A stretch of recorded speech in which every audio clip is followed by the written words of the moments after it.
Hi, hello, வணக்கம் and welcome to Pandeeswari Thiyagarajan novels channel. இப்போ நீங்க கேட்க போற கதையோட தலைப்பு என் இனிய காவலனே, காதலனே. இந்த கதை உங்களுக்கு பிடிச்சிருந்தா லைக் பண்ணுங்க. உங்களோட ஃப்ரெண்ட்ஸ் அண்ட் ஃபேமிலிக்கு ஷேர் பண்ணுங்க. மறக்காம உங்களோட கருத்துக்களை கமெண்ட் பாக்ஸ்ல கமெண்ட் பண்ணுங்க. டெய்லி கதையை தொடர்ந்து கேட்கணுமா? எங்களோட சேனலை சப்ஸ்கிரைப் பண்ணுங்க. கூடவே பெல் ஐகானையும் கிளிக் பண்ணுங்க. வாங்க கதைக்குள்ள போகலாம். என் இனிய காவலனே, காதலனே. இறுதி பாகம். சாய்கரன் மற்றும் விஷ்ணு ஜோடிகள் கொஞ்சம் தள்ளி தள்ளியே புக் செய்திருந்த அறையில் தங்கியிருந்தனர், தனிமைக்காக வேண்டி. பருவநிலையும் நல்ல குழு குழுவென இருந்தது. வெளியே செல்கையில் ஒன்றாக சென்று வந்தவர்கள் நிறைய நேரத்தை அறைக்குள்ளேயே செலவிட்டனர். பின்னே எத்தனை நாள்தான் தள்ளியே இருப்பது? காதலுடன் தாம்பத்தியத்தில் இணைந்திருந்தாலும் குழந்தை பேற்றை தள்ளியே வைத்துள்ளனர் இரு ஜோடிகளும். பார்வதிக்கு மருமகளின் வாடிய முகம் அவளது மனதை எடுத்துரைத்தது. விளைவு, அவரே ஒருவாறு தைரியத்தை வரவழைத்துக் கொண்டு மகனிடம் கேட்டும் விட்டார். முகம் இறுகி போனது அவனுக்கு. தான் பார்த்துக் கொள்வதாய் அன்னையிடத்தில் கூறிவிட்டு அறைக்கு வந்தவன் அமிழ் என அவனாய் அழைத்திடவும் மகிழ்ச்சியாக அவனை நெருங்கியவளிடம், உனக்கும் எனக்கும் ஏதாச்சும் பிரச்சனையா? "இ- இல்லையே. ஏன், என்னாச்சு? அப்புறம் ஏன் அம்மா கிட்ட சொல்லியிருக்க? அவங்க என்ன கேக்குறாங்க? நான் நான் எதுவும் சொல்லல. இங்க பாரு அமிழ், உனக்கே என் வேலை பத்தி தெரியும், புரிஞ்சுக்கோ என கத்தியவனின் முகம் சோர்வை அப்பட்டமாய் காட்டியது. அதை புரிந்து கொண்டு சரி என தலையசைத்து அவனுக்கு சாப்பாட்டை எடுத்து வைக்க சென்று விட்டாள் அமிழ்தினி. இரு ஜோடிகளுக்கும் நாட்கள் அழகாகவும் மோகத்துடனும் கழிந்தன. சென்னை வந்திறங்கியவர்களின் முகத்தில் இருந்த வெட்கத்தைக் கண்டு பெரியவர்களுக்கு திருப்தியாகி போனது. சாய்கரன் வேலையில் சேர்ந்த அடுத்த நாளே விடுமுறை எடுத்துக்கொண்ட ஆதிதேவன் மனையாளை அழைத்து கொண்டு எங்கேயோ சென்று விட்டான். திடீரென அனைத்தையும் எடுத்து வைக்கச் சொன்னவன் அவளை இழுத்து ஓடாத குறையாக ஓடி வந்து விட்டான் ஊட்டிக்கு. அமிதினி ஆசைப்பட்டு போக நினைத்த இடம். இன்று கணவனுடன் ஒன்றாக வந்து சேர்ந்து விட்டாள். எப்போதும் வேட்டி மட்டுமே அணிபவன் இன்று குட்டியாய் ஷார்ட்ஸ் ஒன்றை அணிந்து கொண்டு அறைக்குள்ளேயே இருந்த சிறிய நீச்சல் குளத்தில் நீந்திக் கொண்டிருந்தான். அவளைத்தான் வெகு நேரமாய் எதிர்பார்த்து கொண்டிருக்கின்றான். அவள் வருவேனா என உடை மாற்றும் அறைக்குள்ளேயே கிடந்தாள். பொறுமை பறக்க, அனி, அனி, எவ்வளோ நேரம்? வாடி, மூடே போயிடும் போல. வர்றேன் வர்றேன் என்றவாறு வெளியே வந்தவள் தன்னை சுற்றிலும் வெள்ளை டவல் ஒன்றால் போற்றியபடி வந்தாள். அவளை ஆர்வமாக பார்த்தவன் டவலை சுற்றி கொண்டு வரவும் கடுப்பானான். நீச்சல் குளத்திலிருந்து நீர் சொட்ட சொட்ட எழுந்து வந்து, என்னடி இது, ஒழுங்கா டவலை எட. போங்க, நான் எடுக்க மாட்டேன் என மறுத்தவளிடம் இருந்து வலுக்கட்டாயமாக டவலை எடுக்க அவன் ஆன்லைனில் ஆர்டர் செய்திருந்த நீச்சல் உடையை அணிந்திருந்தாள். ரொம்ப டைட்டா இருக்கு போல. ம், நான் மட்டும் என்ன சொன்னேனா? எனக்கு ஸ்விம் சூட் வாங்கலாம் கடைக்கு போய் கேட்க ஒரு மாதிரி இருந்துச்சுடி. அதான் இங்க வந்ததும் ஆன்லைன்ல ஆர்டர் கொடுத்தேன். டைட்டா இருந்தா நானே கழட்டி விடுறேன். வா, காட்டு. ஒன்னும் வேண்டாம், நான் வேற ட்ரெஸ் போட்டுக்கிறேன் என இரு கரங்களால் தன்னை மறைத்தவாறு நகர முற்பட்டவளை இழுத்து அணைத்த அடுத்த நொடி குளத்தில் விழுந்திருந்தான். மூச்சுக்கு திணறியவளின் இதழை சிறை செய்தவன் அவளது மேனியை அழுத்தமாய் பற்றி கொண்டான். சீண்டல்களும் தீண்டல்களுமாய் அவளை பாடாய்ப்படுத்தி எடுத்தவன் அடுத்ததாக அவளை தூக்கிக் கொண்டு குளியல் டப்பில் அமர்ந்து விட்டான். பின்னிருந்து நெருக்கமாய் அமர்ந்து அவளை ஒட்டி உரசியவனின் தீண்டலில் சினுங்கிக் கொண்டே இருந்தாள் அமிழ்தினி. கல்யாணம் ஆகி 7-8 மாசம் ஆச்சுடி. இன்னும் என்னடி நான் தொட்டதும் சினுங்கிக்கிட்டே இருக்க என்றவனை மூச்சுப்படும் தூரத்தில் திரும்பி பார்த்தவள், நீங்க ஒவ்வொரு முறை என்னை தொடும் போதும் புதுசாவே இருக்கு தேவன், நான் என்ன பண்ணட்டும் என்றவளின் வார்த்தைகளில் அப்படியே குளிர்ந்து போனது தேவனின் மனது. கழுத்தில் அழுத்தமாய் உதட்டால் உரசி அவளை உணர்ச்சி பிழம்பாய் தகிக்கச் செய்தான். அவளது இறுக்கமான குட்டி ஆடைக்கு விடுதலை அளித்து கொஞ்சம் வேகமாகவே ஆட்கொண்டான் பெண்ணவளை. ஒரு வழியாய் குளித்து முடித்து டவலுடன் வெளிவந்தார்கள் இருவரும். அவளுக்கு ஹேர் ட்ரையரால் முடியை காய வைத்து கொடுத்தான். அறைக்குள் உணவை வரவழைக்காது வெளியே சென்று உண்டனர். மூன்று வேளையும் வெளியேதான் சென்றனர் உண்பதற்கு. வருடக்கணக்கில் அறைக்குள்ளேயே காதல் செய்தாயிற்று. இப்போது அறையை விட்டு வெளிவந்து காதல் செய்தனர். அமிழ்தினிக்கும் ஆதிதேவனுக்கும் அது மிகவும் பிடித்தது. இருவருக்கும் மனதிற்குள் இதுபோல் ஆசை இருந்தது காதலிக்கும் போது. வெளியே கைகோர்த்துச் செல்ல வேண்டும் என்று. அதனால்தான் இருவரும் வெளியே சென்று ஒன்றாக அனைத்தையும் ரசித்து மகிழ்ந்தனர். இருவரது கைபேசிகளையுமே அணைத்து வைத்து விட்டனர். அதனால் எந்த ஒரு பதற்றமும் இன்றி மகிழ்ச்சிகரமான மனநிலையுடன் ஊரைச் சுற்றியும் ஒருவருக்கொருவர் தங்களுக்குள் புதைந்தும் கொண்டனர். குட்டி கவுன் ஒன்றை மட்டும் அணிந்திருந்த அமிழ்தினி தனது இரு பாதங்களையும் தன் எதிரே சுவற்றில் சாய்ந்தவாறு அமர்ந்திருந்த ஆதிதேவனின் தொடை மீது வைத்திருந்தாள். அவளது நகத்திற்கு நகப்பூச்சுகளை அழகாக வைத்துக் கொண்டிருந்தவனை கன்னத்தில் கை வைத்து பார்த்தாள். என்னடி, மாமனை இப்படி பார்க்கற? இதெல்லாம் உங்களுக்கு பண்ண தெரியுமான்னு பார்க்கறேன். கத்துட்டு இருக்கேன் என்றதும் அவள், எனக்காக எதுவும் மாத்திக்க வேண்டாம் தேவன். நீங்க நீங்களாவே இருங்க. அதெல்லாம் ஒரு பிரச்சனையும் இல்ல.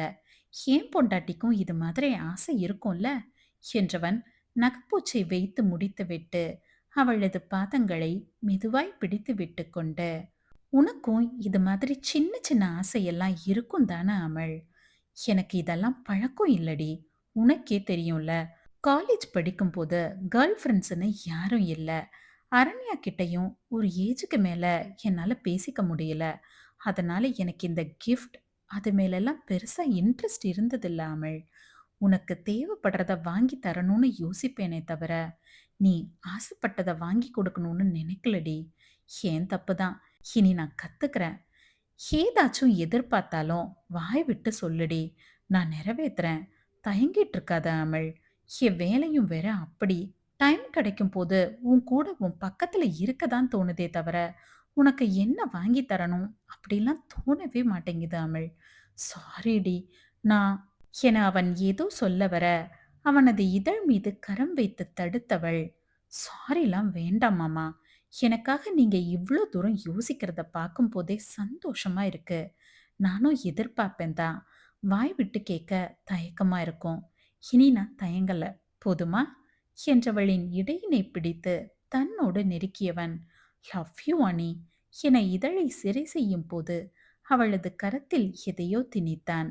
நெற்றி சுருக்கியவள் விரலால் தடவி பார்க்க, அவனாகவே அவள் இதழை விட்டு விலகி, பிரிச்சு பாரு என்றதும் அந்த கவரை பிரித்து பார்த்தவள் வாயில் கை வைத்துக் கொண்டதோடு எக்கி அவனை அணைத்துக் கொண்டாள்.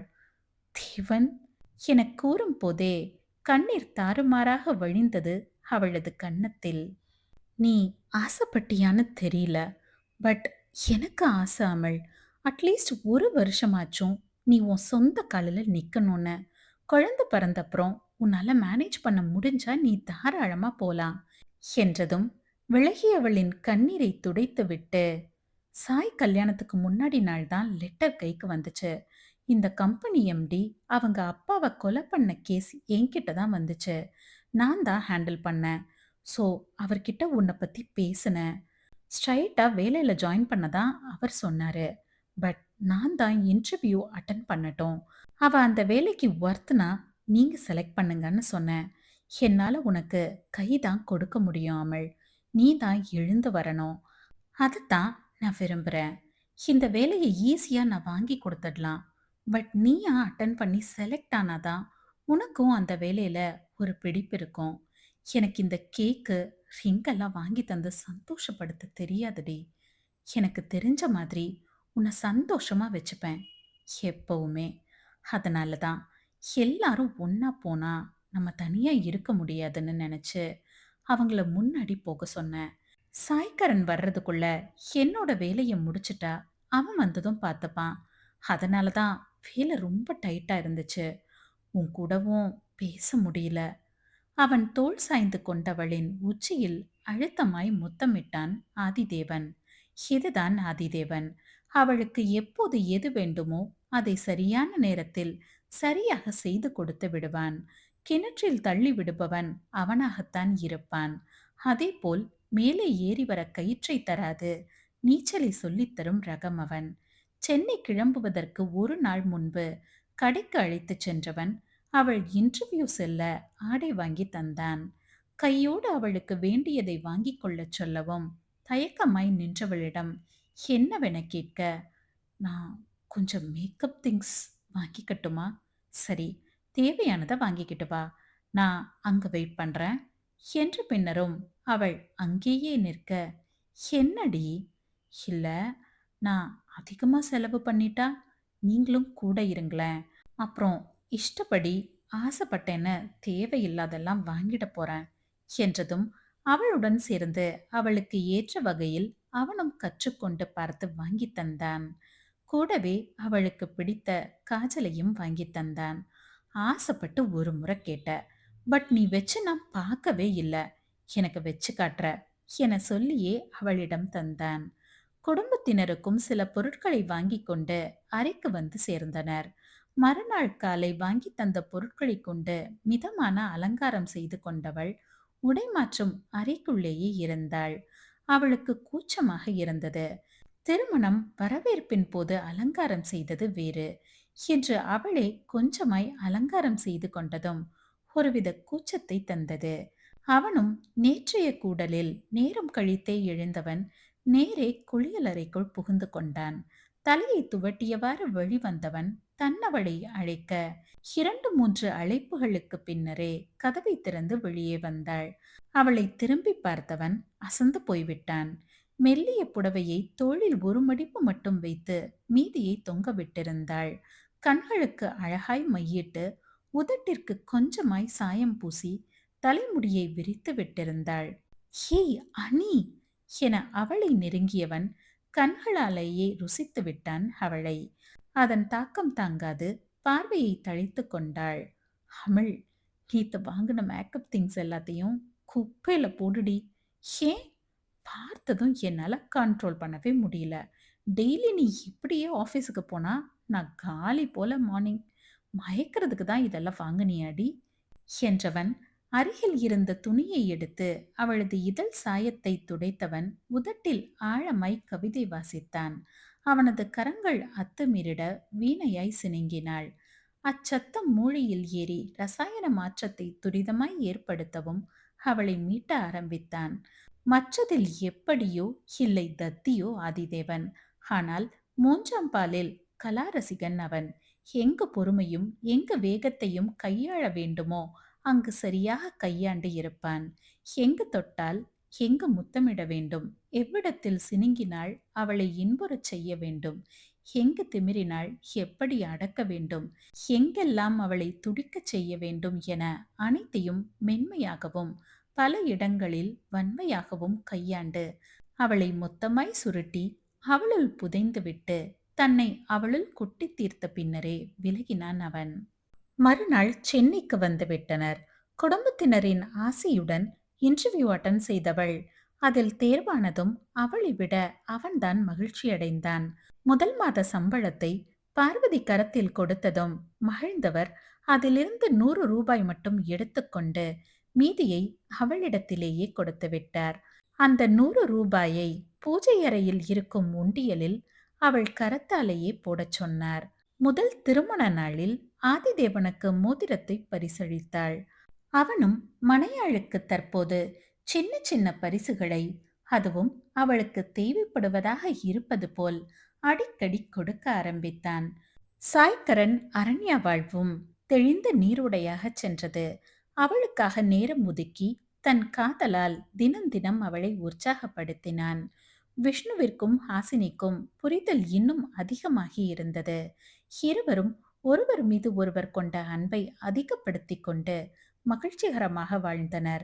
இடையில் சாய் சத்யாவிற்கும் விஸ்வாவிற்கும் பெண் குழந்தை பிறந்த செய்தி கேட்டதும் இளையவர்கள் அனைவரும் சென்று பார்த்துவிட்டு வந்தனர்.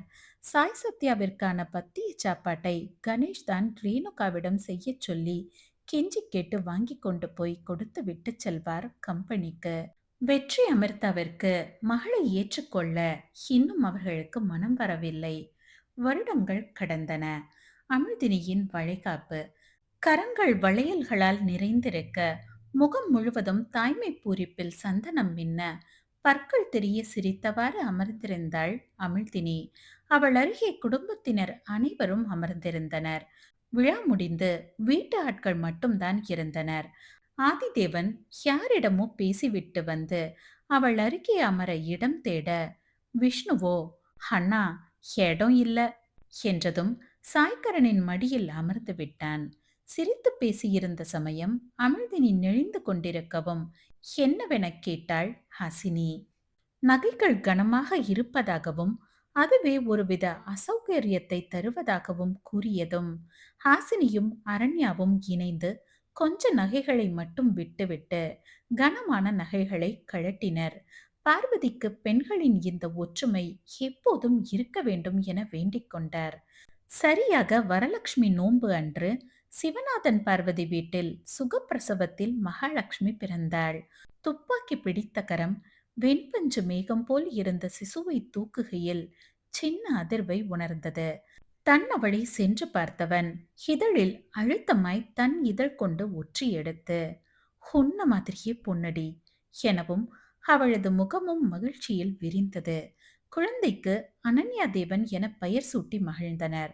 அரண்யா அடுத்ததாய் கருவுற்றிருக்க ஹாசினி குறைந்தது 2 வருடங்களாவது வேலை பார்க்க வேண்டும் என முடிவு செய்திருந்தாள். சுபதினத்தில் அரண்யாவிற்கும் ஆண் குழந்தை பிறக்க சாய்கரன் முகத்தில் மகிழ்ச்சிக்கு அளவே இல்லை. நண்பனது அணைப்பு அப்போதும் அவனுக்கு தேவைப்பட்டது. ஆதிதேவனை பாய்ந்து சென்று கட்டி அணைத்துக் கொண்டான். அக்குழந்தைக்கு சாய்சரண் என பெயர் சூட்டினர். அடுத்ததாய் அமிழ்தினி மீண்டும் கருவுற அவளுக்கு அடுத்து ஹாசினியும் கருவுற்றாள். ஹாசினியின் வளைகாப்பிற்கு அடுத்ததாய் அமிழ்தினி ஆண் குழந்தை ஈன்றெடுத்திருந்தாள். சிவநாதனுக்கும் பார்வதிக்கும் பேரன் பிறந்ததில் மகிழ்ச்சியே. ஏனெனில் சாய்கரன் அரண்யா தம்பதியினருக்கு ஆண் குழந்தை பிறந்ததும் வெற்றி வேண்டுமென்றே சிவநாதனிடம் தனக்கு பேரன் பிறந்து விட்டான் என 1000 முறையாவது கூறி அவரை வெறுப்பேற்றி இருப்பார். அதனால் இப்போது சிவநாதனும் வெற்றியை வெறுப்பேற்றிக் கொண்டிருந்தார். அக்குழந்தைக்கு ருத்ரதேவன் என பெயர் சூட்டினர். தீனா மற்றும் யோகினியின் திருமணம் பெரியவர்களின் ஆசிர்வாதத்தோடு உறுதியானது. ஆம், தீனா கணேஷுடைய கம்பெனியில்தான் வேலைக்கு சேர்ந்தான். ஆதிதேவனின் வார்த்தைக்காகத்தான் கணேஷ் தீனாவை வரச் சொன்னது, நேர்முக தேர்விற்காக. ஆனால் ஒவ்வொரு கேள்விக்கும் அவன் பதில் அளித்த விதமும் தெளிவும் அவனை அவருக்கு மிகவும் பிடித்துவிட்டது. எந்த கெட்ட பழக்கமும் இல்லாது தேவையின்றி யாரிடனும் பேசாது இருந்தவனை கணேஷ் கவனித்துக் கொண்டுதான் இருந்தார். புதிதாய் தனி வீட்டை சொந்தமாக சம்பாத்தியத்தில் வாங்கியவன் வீட்டு கிரகப்பிரவேசத்திற்கு 3 நண்பர்கள் குடும்பத்தையும் அழைத்திருந்தான். அனைவரையும் அவன் கவனித்த பாங்கு, செயல், பேச்சு என ஒவ்வொன்றிலும் கணேஷை அவன்பால் ஈர்த்து கொண்டிருந்தான். சிவநாதன் வெற்றி கூட வாய்விட்டே கூறிவிட்டனர், யோகினிக்கு முடித்து விடலாம் என்று. நண்பர்கள் கூறிய பின் மாற்று கருத்து ஏது? அத்தோடு அமிர்தினியிடமும் விசாரித்தார். அவன் நல்ல பையன், திறமையானவன்னு நான் சொல்ல மாட்டேன் சார். அதெல்லாம் உங்களுக்கே தெரியும். எந்த கெட்ட பழக்கமும் இல்ல. முக்கியமா பொண்ணுங்க விஷயத்துல ரொம்ப கண்ணியமானவன். எங்க கிளாஸ்ல அவனுக்கு இருக்கிற ஒரே ஃப்ரெண்ட் அது நான் மட்டும்தான். அவனை பத்தி தெரிஞ்சதால தான் அவரும் என்ன பேசக்கூடாதுன்னுலாம் சொன்னதில்ல என ஆதிதேவனது மனைவியும் அவனுமே சர்டிபிகேட் கொடுத்து விட்டனர். ஆம், ஆதிதேவனும் தீனாவை பற்றி பேசியிருந்தான் அவரிடத்தில். அதில் அவன் கோரிக்கையாய் வைத்த விஷயம் யாதெனில் அவனது அன்னை பற்றி. விக்னேஷ் அவரை பாலியல் ரீதியாக துன்புறுத்தியதை பற்றி எதற்காகவும் கேட்டிடக்கூடாது என்றிடவும் பதறிய கணேஷ் தானே தன் மகள் வாழ்வை கெடுப்பேனா என்றார். தீனாவும் முதல் போல் அல்லாது கொஞ்சம் கொஞ்சமாய் தன்னுடைய இறுக்கத்தை தளர்த்தி இருந்தான். எல்லாம் ஆதிதேவன் கவுன்சிலிங் அழைத்துச் சென்றதால் வந்த மாற்றங்கள்தான். முதலில் தீனாவின் அன்னையிடம் பேச அவர் பெரிய இடம் என தயங்கியதும் ஆதிதேவனும் அமிழ்தினியும் தான் அவரிடம் பேசி புரிய வைத்தனர். அதன்படி வசதியை தவிர்த்து வேறெதிலும் தீனா தங்களை விட சற்றும் குறைந்தவன் அல்ல என அவன் நிரூபித்திருந்தமையால் சுபயோக சுபதினத்தில் யோகினி மற்றும் தீனாவின் திருமணம் நன்றாக நடைபெற்றது. ஹாசினியும் சில வாரங்கள் கழிந்த நிலையில் ஆண் குழந்தையை பெற்றெடுத்தாள். அவளை விட விஷ்ணுதான் பதறிக் கொண்டிருந்தான். குழந்தையை வாங்காது முதலில் தன்னவளை பார்த்துவிட்டே குழந்தையை ஏந்தினான் அவன். ஹாசினி மற்றும் விஷ்ணு குழந்தைக்கு ஹர்ஷன் என பெயரிட்டனர். குழந்தைக்கு பாலூட்டிவிட்டு தட்டி கொடுத்து கொண்டிருந்தாள் அமிழ்தினி. ஆதிதேவன் அறைக்கு வந்ததும் தூங்கிக் கொண்டிருந்த தன் மூத்த மகளது தலையை வருடிக் கொடுத்து முத்தமிட்டு நிமிர அடுத்த குழந்தையை அவனது கையில் கொடுத்தாள் அமிழ்தினி. மகனை சில கணம் ஆசையாய் பார்த்தவன் பதமாய் படுக்க வைத்துவிட்டு மணியாளிடம் வந்தான். தன் அவளின் கன்னத்தை தாங்கி இதழில் முத்தமிட்டவனை விட்டு விலகி உறங்கியிருந்த மகனின் மூவாய் மச்சத்தில் முத்தமிட்டாள். அதனைக் கண்டு அவளை முறைத்தவன், ஹே, எனக்கு தானடி அங்க கொடுப்ப, இப்ப என்ன உன் பையனுக்கு கொடுக்கற? ஒழுங்கா எனக்கு கொடு. அதான் பையன் வந்துட்டானே, அவனுக்கு தான் இனி எல்லாம். அட்டிங்க, முதல்ல ஏன் மச்சத்துல முத்தம் கொடு, அப்புறம் உன் பையனுக்கு கொடு என்றதும் வாய் பொத்தி சிரித்தவள் எக்கி அவனது மூவாய் மச்சத்தில் முத்தமிட்டு விலகினாள். மாமா, ம், லவ் யூ மாமா, லவ் யூ டி, மனசு நிறைஞ்சிருக்கு என்றதும் ஆர்வமாய் பார்க்க கணேஷ் சார் தீனாவை மாப்பிள்ளையா ஏத்துக்கிட்டத நினைச்சு கூட பார்க்கல என அவள் கூறி முடித்ததும் பல்லை கடித்தவன் கண்ணத்தை பிடித்து கிழிவிட்டான். அவனை பத்தி ஏண்டி பேசுற? அவனும் ஆளும். ம், இருங்க, யோகினி கிட்டயே சொல்றேன். சொல்லு, ஆனா நீ அவன்கிட்ட பேசுன, அவ்வளவுதான். ஹஹஹா, ஏன் மாமா அவன்கிட்ட பேசினா மட்டும் இப்படி பண்றீங்க? உங்களை பத்தி பெருமையா வேற நான் கணேஷ் சார் கிட்ட சொல்லியிருக்கேன். என்ன வேணா சொல்லிக்கோ. நீ அவன்கிட்ட பேசினாலே அவன் மூக்க ஒட்டைக்கணும்னு தோணுது. பாவம் மாமா அவன். ம், அதான் நானும் விட்டுட்டேன். ம், சரிதான் என்றதும் இருவரும் பக்கென சிரித்து விட்டனர். நீங்க தான் அவனுக்காக கணேஷ் சார் கிட்ட பேசினதா அவர் சொன்னாரு. அவன் நல்ல பையன்தான், கற்பூரம் மாதிரி. உன்கிட்ட பேசுறானேன்னு கொஞ்சம் கடுப்பு. அதுவும் நீ வேற என்கிட்ட அவனை பத்தியே அடிக்கடி பேசி சாகடிப்பியா? அதான் கொஞ்சம் காண்டு. வேற எதுவும் இல்ல. கஷ்டப்பட்டு இந்த நிலைமைக்கு வந்திருக்கான். இனி அவன் நல்லா இருப்பான்டி. நீங்க கை கொடுத்தீங்க, ஆனா எழுந்தது அவன்தான். சரியா? ஹஹஹா, சரி. நீங்க நல்ல காவலனா இல்ல காதலனா மாமா? ம், நீ தான் சொல்லணும். என் இனிய காவலன், காதலன் நீங்க என கன்னத்தை பிடித்து முத்தமிடவும் அவனது கைபேசி அலறியது. எடுத்து பேசியவன் அடுத்த போதைப்பொருள் கடத்தல்காரர்களை வேட்டையாட தயாரானான். முற்றும். இத்தனை நாளா இந்த கதையை தொடர்ந்து கேட்டு இந்த கதைக்கு ஆதரவு அளித்த அனைவருக்கும் என்னோட நன்றிகள். சீக்கிரமே 2ஆம் பாகத்தோட உங்களை நான் சந்திக்கிறேன்.